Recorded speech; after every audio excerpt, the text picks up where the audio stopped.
Today I'm going to show you how to install our BMW E30 cup holder with a cassette style base to fit in a cassette style console. This is where the cassette holder usually is, but it's removed because it's a bit more complicated than installing on the standard type console, which is what we designed the cup holder for initially.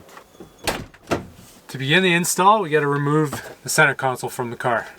First, you just need to pop the rear ashtray out and just pull up on it.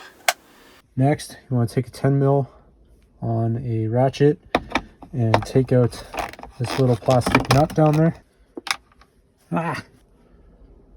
After removing the nut, you just want to take that light bulb out, just pull it down. If your console has heated seat switches like this one does, before you remove the console from the car, you're going to have to pop the switches up. I'm using just a flathead screwdriver here. Work the switch up, and you'll have to unplug it from the bottom.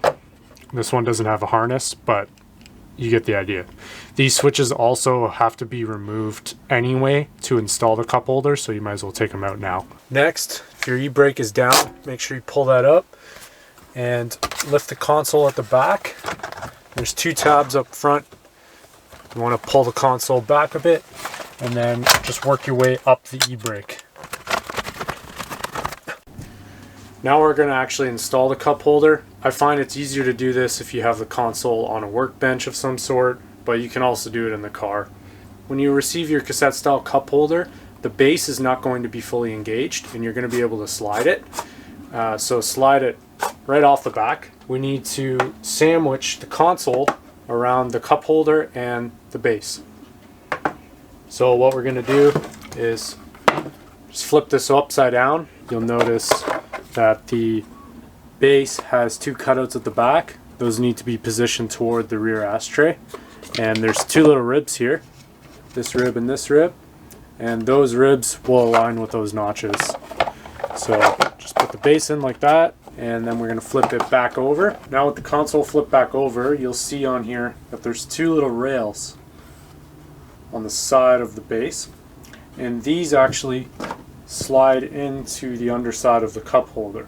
Make sure if you have heated seat switches that they're removed. While you hold onto the base from the underside with your one hand, take the cup holder with the back side facing the back of the console, and you want to line the tail with these two sliders on the base. So you'll feel it when it starts to align with the track. So once you have it started, just keep pushing it back until you hear a little click like that.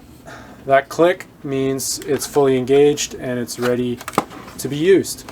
So all you have to do now is just install it back in the car, and this isn't going anywhere because this is now locked in right around the console itself. Installing your console back into your E30 is the exact same as removal, just in reverse. So start with the e-brake from the top, follow it down, lock in the tabs at the front of the console, put in the light bulb at the rear ashtray, secure that nut at the back, and put your ashtray back in. That's all for this install. Thank you for your business, and we hope you enjoy your new cup holder.